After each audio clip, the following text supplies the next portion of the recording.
Hey, you guys. So I've been back in a while here in my beautiful New Jersey, and we've been doing our quarantine. We've been going through another set of COVID testing just to make sure that we don't carry our, this virus and to our friends and family.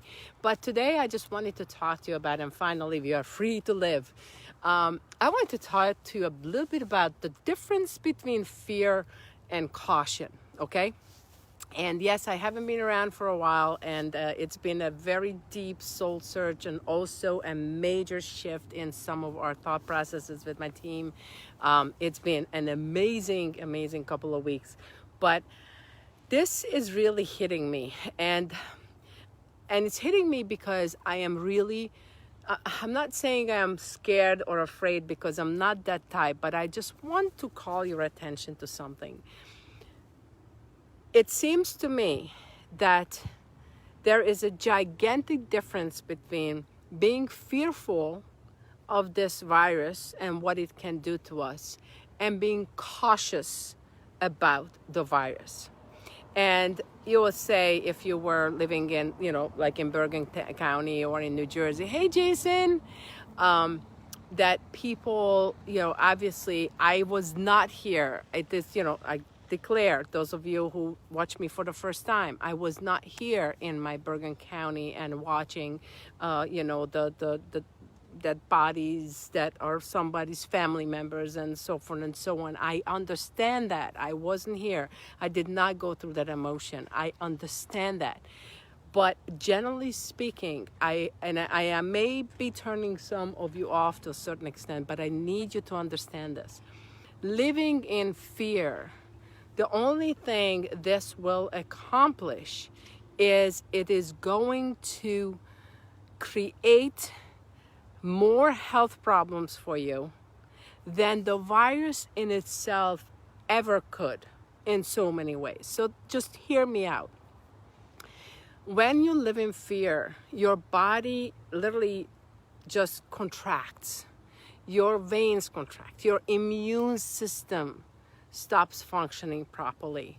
If you have any kind of sense of fear, you just kind of turn inside.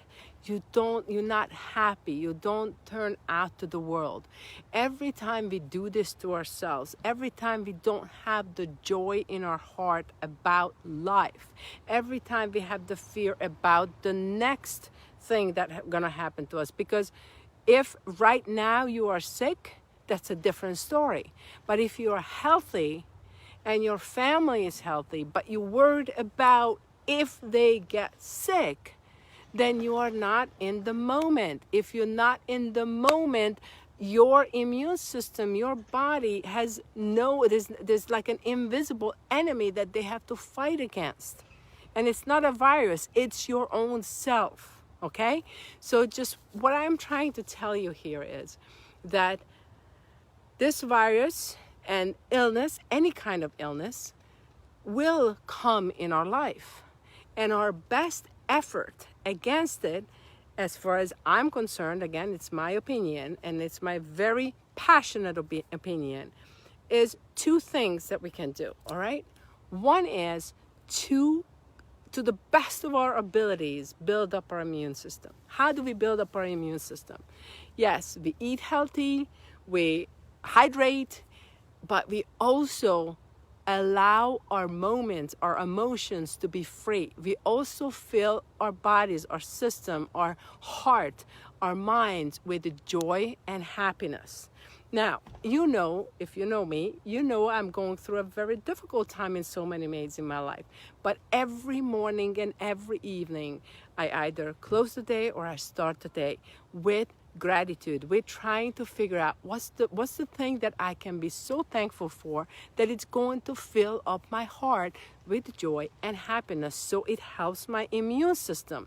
So it helps my cells, my millions of cells. We have about 50,000 new cells every hour that develop. So that these cells have to be happy. Okay? And if you are constantly fearful of what this virus may do tomorrow, or you are regretful of what it has done in the past and the person that may have passed away from it and you didn't say goodbye to them or you weren't, then it's going to clamp you down. That immune system is going to be suffering, okay? So that is one thing. The second thing you can do in order for you to be, positive, you can do all the things that you can control. So if you believe, and based on all the different data that we have out there, if you believe that wearing a mask is the right thing to do, then wear the mask, okay? If you believe that social distancing is the thing that is going to help, then do that.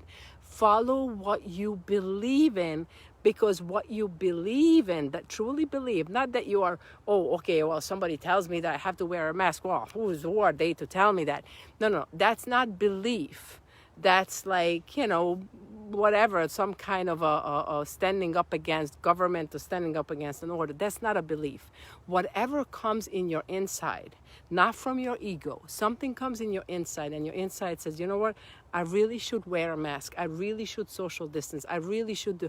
But at the same time, if you go out for a run and you are gosh darn by yourself, and you don't want to wear a mask, don't feel guilty about the fact that you're not wearing the mask, because then it's going to go against, again, your immune system. So you guys got to figure out, because this is not easy for us. I mean, nobody experienced this before.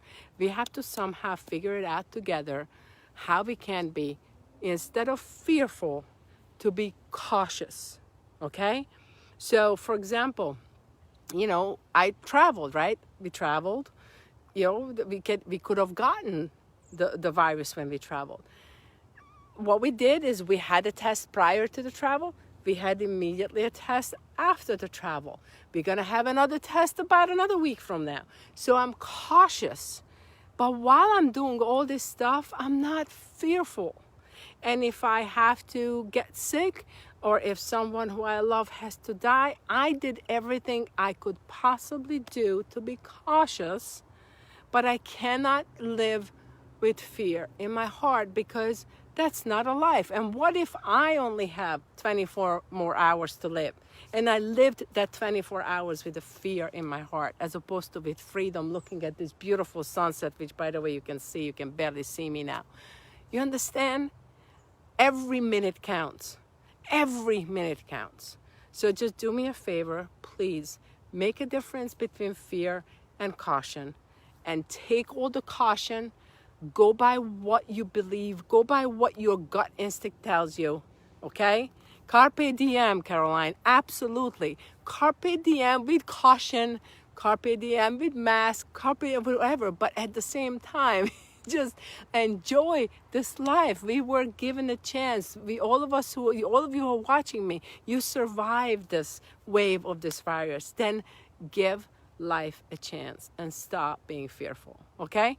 Thank you so much. It's been brewing in me for a while now, because of everything that I experienced in the last couple of weeks, and in this whole idea of different states and quarantines and all this stuff. And I get it, don't get me wrong, I'm not ignorant about it, but I'm just trying to say that in the meantime, please, I'm asking you, have freedom, joy, and happiness in your heart. And if you lose it, try your way to get right back to it as soon as possible. Just think about, like Caroline, just think about one of your favorite horses, right? Or think about one of your dreams. Or Jason, think about your whatever superstar athlete that you have trained, because you are an incredible trainer, right? So just think about those things. Think about something that gives you joy. Think about that the first time in the morning, so you bring joy in your heart. All right, everyone. I will get back to you. I will be back in my regular schedule now. It's just, it's been a hard adjustment, and, but I'm ready to share all the things I learned with you. Thanks, everyone, and good night. At least on the East Coast.